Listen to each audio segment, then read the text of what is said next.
Assalamualaikum warahmatullahi wabarakatuh. Selamat malam Bu Isi. Hari ini saya mempresentasikan sekaligus mempraktikkan secara virtual mengenai percobaan hukum Faraday.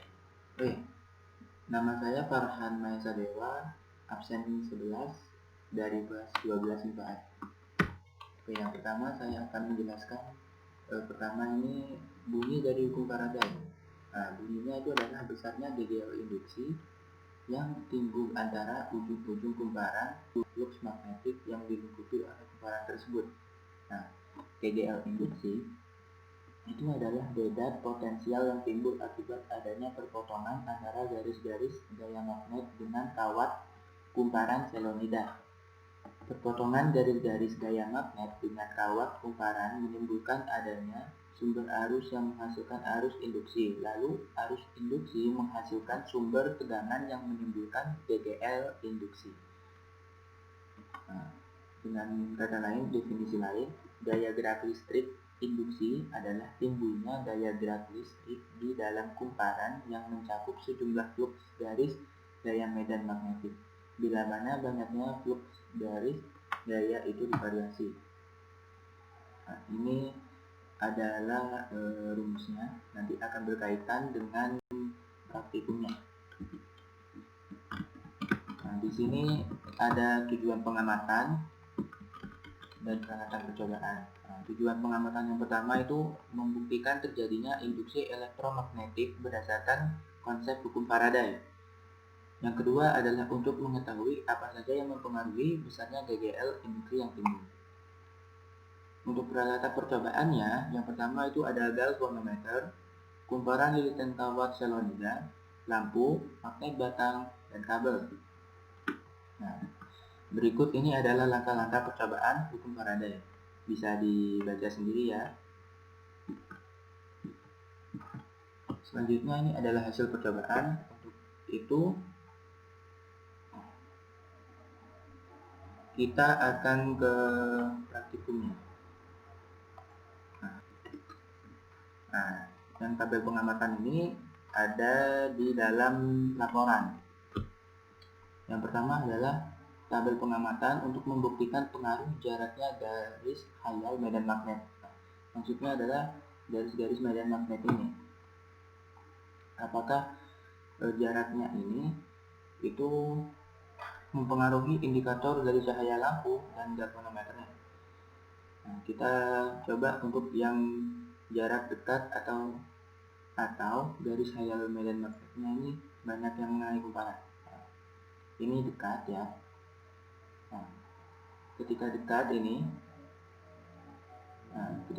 ini bahkan dimasukkan ini banyak garisnya ini, garis-garis medan magnetnya ini mengenai kumparan. Ketika itu garis-garis medan magnet itu mengenai kumparan, maka itu akan terjadi arus induksinya. Arus induksi ini akan mempengaruhi arus listrik untuk indikator lampunya dan galvanometernya. Alhasil lampunya ini akan lebih terang, dan untuk galvanometer dengan simpangan tegangan beda potensialnya ini itu akan bergerak dengan mencakup sangat cepat, bahkan sampai ke maksimal. Bisa dilihat ya. Tetapi ketika jaraknya jauh dapat dilihat ini pada galvanometernya ini jarumnya ini bergerak sedikit sekali. Itu diakibatkan karena garis-garis medan magnet ini itu mulai berkurang menyentuh kumparan dari kawat ini. Itu arus induksinya ini juga akan sedikit.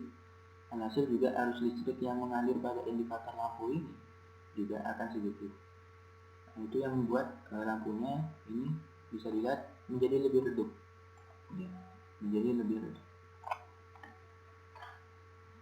Oke, yang kedua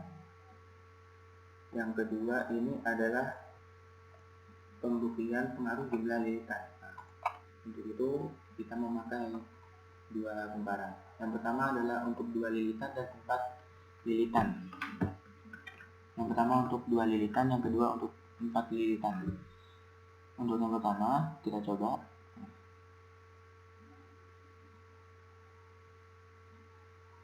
Dapat dilihat pada indikator cahaya lampu dan cahaya dan galvanometernya ini. Pada galvanometernya ini perbedaan potensial jarumnya itu hanya sampai, dan untuk lampunya ini juga terang, namun tidak seterang ketika berada di 4 lilitan. Untuk yang 4 lilitan ini sangat terang, menjadi lebih terang, dan untuk yang ini simpangan galvanometernya ini itu juga lebih besar hingga bahkan mencapai maksimal. Ini diakibatkan jumlah lilitan ini berpengaruh pada DDL induksi. Karena tadi pada saat presentasi ini untuk ini jumlah lilitan ini berpengaruh. Tadi sudah ada di rumus. Oke, kita lanjutkan yang ketiga. Yang ketiga adalah membuktikan perbedaan pengaruh kecepatan gerak magnet. Oke, maksudnya adalah apakah gerak magnet ini berpengaruh terhadap indikator cahaya lampu dan juga indikator galvanometer. Oke, kita akan cobanya. Ini ketika ini ada di dalam dan magnetnya diam, tidak ada perubahan sama sekali. Indikator galvanometernya juga tidak bergerak dan lampunya juga mati, tidak menyala. Namun ketika digerakkan perlahan, indikator galvanometernya ini akan bergerak. Lampunya ini sudah mulai menyala terang. Tapi ketika ini digerakkan sangat cepat, dipercepat gerakannya,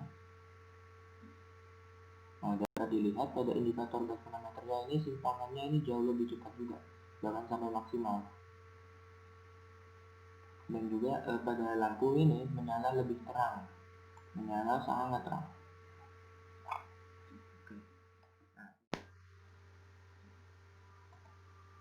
Nah, untuk yang selanjutnya ini ada pembuktian pengaruh arah kutub magnet. Kutub magnet ini maksudnya adalah kita memakai yang indikator satu ini aja, indikator galvanometernya aja. Maksudnya adalah arahnya ini akan ke positif atau ke negatif. Yang pertama kita memakai yang nord dulu. Ketika dimasukkan ini akan bernilai negatif, dan ketika dikeluarkan maka akan bernilai positif. Dan kita memakai yang south, yang selatan. Ketika ini dimasukkan yang selatan maka akan bernilai positif, dan ketika keluar maka akan bernilai negatif. Oke. Ketika jadi maksudnya gini, ketika ini adalah yang ini dianggap utara, kutub yang north. Ketika north itu mendekati north, itu kan sama-sama north, makanya ini bernilai negatif. Namun tadi ketika ini tadi oleh yang south, ini bernilai positif. Nah, begitu juga dengan sebaliknya. Ketika north ini meninggalkan ini kumparan, maka bernilai positif. Dan juga begitu juga dengan yang ini, yang south. Ketika ini south meninggalkan, maka ini bernilai negatif. Jadi gini, maksudnya adalah ketika ada dua kutub dihadapkan, ini akan bernilai positif ketika ada dua kutub yang berbeda, north dan selatan didekatkan, itu akan menjadi positif. Dan ini juga akan bernilai positif ketika ada dua kutub yang sama, yaitu north dengan north, itu dijauhkan. Nah, selanjutnya ada nilai negatif. Nilai negatif itu ketika terdapat dua kutub yang berbeda itu dijauhkan. Dan ini juga akan bernilai negatif ketika terdapat dua kutub yang sama, north dengan north, itu didekatkan. Ya, seperti itu. Nah, setelah itu kita masuk ke kesimpulan. Kesimpulannya adalah masuk ke hasil percobaannya terlebih dahulu.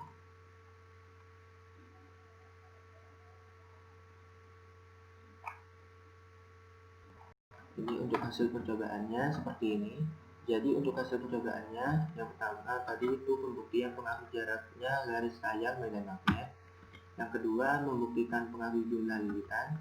Yang ketiga untuk membuktikan pengaruh perbedaan kecepatan gerak magnet. Yang keempat itu tadi pembuktian pengaruh arah kutub magnet. Nah, untuk kesimpulannya, yang dapat ditarik dari percobaan di atas bahwa jika sebuah arus dapat menghasilkan medan magnet, maka juga sebaliknya sebuah medan magnet pun dapat menghasilkan arus listrik. Maksudnya menghasilkan arus juga. Nah, selain itu terdapat beberapa kesimpulan mengenai faktor yang mempengaruhi besarnya gaya induksi, seperti pengaruh dari jarak garis sayal medan magnet atau flux. Semakin besar jumlah atau semakin dekat garis sayal medan magnet atau flux yang naik kumparan, semakin besar juga tegangan induksi. Yang kedua itu tadi pengaruh dari jumlah lilitan pada kumparan kawat selonida, maka semakin besar tegangan yang diinduksikan pada rangkaian. Yang ketiga pengaruh dari kecepatan gerak magnet, di mana semakin cepat gerakan masuk keluar oleh batang magnet tadi, maka tegangan induksinya juga akan semakin besar. Nah, yang keempat tadi itu pengaruh arah kutub magnet terhadap simpangan jarum beda parsial pada galvanometer. Ketika kumparan didekati dengan kutub utara magnet atau dijauhi kutub selatan, maka terjadi arus induksi yang arahnya berlawanan dengan arah jarum jam. Maka berlawanan dengan arah jarum jam itu bernilai negatif. Nah, dan untuk yang kutub utara medan magnet dijauhkan atau kutub selatan yang didekatkan dari kumparan, maka arusnya itu akan searah dengan putaran jarum jam. Maksudnya adalah bernilai positif. Nah, begitu. Jadi saya mohon maaf bila ada kekurangan dan kesalahan. Wabillahi taufiq hidayah. Wassalamualaikum warahmatullahi wabarakatuh.